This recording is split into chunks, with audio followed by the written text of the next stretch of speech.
చేస్తా ఉన్నారు. నాకు చాలా మంది నియోజకవర్గం నుంచి వందల ఫోన్లు, రాత్రి 12 గంటలకు కూడా ఫోన్లు చేశారు. వారం క్రితం వైసీపీ వాళ్ళు ఫోన్ చేసి, మా వాడికి నీకు కన్ఫర్మ్ అయిందంట, మీరు మా పార్టీలోకి రండి అన్నారు. నేను ఒకటే సమాధానం చెప్పా, నేను తెలుగుదేశం పార్టీలోనే ఉంటా, అవసరమైతే కార్యకర్తలందరి తరఫున పోరాటం చేస్తా అని చెప్పా, కానీ ఎక్కడ రాజీ పడని చెప్పా. ఈరోజు మనకి ఇవ్వనో ఇంకొకరికి ఇస్తారనో ఎక్కడా కూడా లేదు. ఎవరు కూడా బాధపడాల్సిన అవసరం లేదు. తప్పకుండా ఏదైతే పురికొసకి జెండాలు కట్టి 82 నుంచి ఎన్టీ రామారావు గారు వస్తుంటే వీధులు అలంకరించి ఒక సామాన్య కార్యకర్తలాగా పనిచేసి ఒక శాసనసభ్యుడిగా నన్ను అసెంబ్లీకి చంద్రబాబు నాయుడు గారు పంపారు. మళ్ళీ చంద్రబాబు నాయుడు గారు పూర్తి విశ్వాసంతో నా మీద ఉన్నారు. ఎవరు కూడా ఆవేశపడాల్సిన అవసరం లేదని చెప్పి, పూర్తి విశ్వాసం నాయకుల మీద ఉందని చెప్పి నేను తెలియజేస్తా ఉన్నా.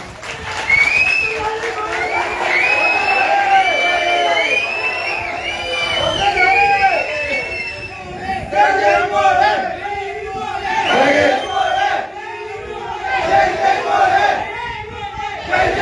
ఈ 5 సంవత్సరాలు పార్టీ పిలిపించిన ప్రతి కార్యక్రమం, నిరసన కార్యక్రమం అవ్వచ్చు, ఏ కార్యక్రమం అయినా పెద్ద ఎత్తున ఒక పక్క వైసీపీ అధికారం ప్రమాణ స్వీకారం ఉత్సవాలు జరుగుతూ ఉన్నా కానీ ఏ కార్యక్రమాన్ని పిలిపించినా పెద్ద ఎత్తున తరలి వచ్చి పెనమలూరు నియోజకవర్గంలో తెలుగుదేశం పార్టీ అంటే సత్తా ఏంటో మీరందరూ కూడా ఈ 4.5 సంవత్సరాల్లో ఏ విధంగా ఈ కార్యక్రమాలు విజయవంతం చేశారో మీ అందరి కష్టంతో మీ అందరికీ తెలుసు. అలాగే ఈ నియోజకవర్గంలో అనేక కార్యక్రమాలు, శత జయంతి ఉత్సవాలు పెడితే ఒక సామాన్య కూలివాడిలాగా రోడ్డు మీద ట్రాఫిక్ కంట్రోల్ చేస్తూ ఆ సభ విజయవంతం నా మీద ఒక బాధ్యత చెప్తే ఒక సామాన్య కార్యకర్తలాగా ఆ రోజు అక్కడ మా సర్వశక్తులు, ఇక్కడ ఉన్న చాలా మంది నాయకులు అక్కడికి వచ్చి, కార్యకర్తలు వచ్చి ఆ కార్యక్రమాన్ని సక్సెస్ అయ్యే విధంగా ఒక పక్క ఆర్థికంగా కానీ లేకపోతే ఆ పక్క ఆ కార్యక్రమం విజయవంతం అయ్యే విధంగా ఎంతో మంది ఆ రోజు కృషి చేశారు. మళ్ళీ అదే విధంగా చంద్రబాబు నాయుడు గారు ఇదేం కర్మ మన రాష్ట్రానికి అని చెప్పి మచిలీపట్నం బయలుదేరితే మనకి కార్యక్రమం లేదు. ఆయన ఇంకో వెళ్తా ఉన్నారు.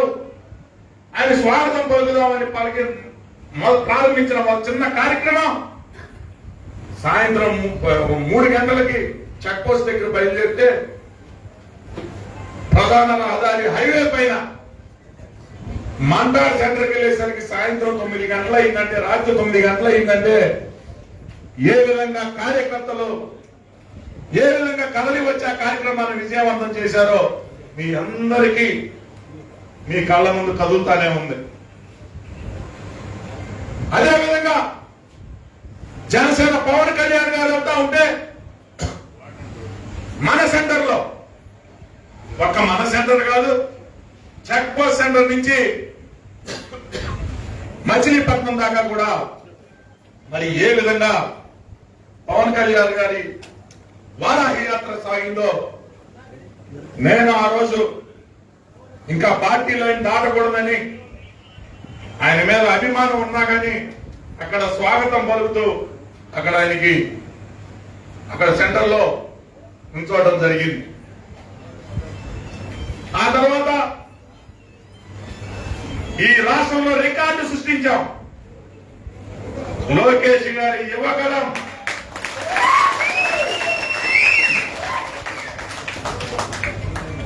సాయంత్రం 7 గంటలకు ప్రారంభమైతే 3 గంటలు రాత్రి 3 గంటలకి మన నియోజకవర్గ సరిహద్దు దాటించాము అని అంటే ఈ నియోజకవర్గంలో మీరందరూ ఒక సైనికుల్లాగా కార్యకర్తలు ఏ విధంగా పనిచేశారు అనేది ఆ కార్యక్రమం విజయవంతం అవటం యువకాలం చరిత్రలో రికార్డు సృష్టించడం ఒక రికార్డ్ అని చెప్పి సందర్భంగా తెలియజేస్తా ఉన్నాం.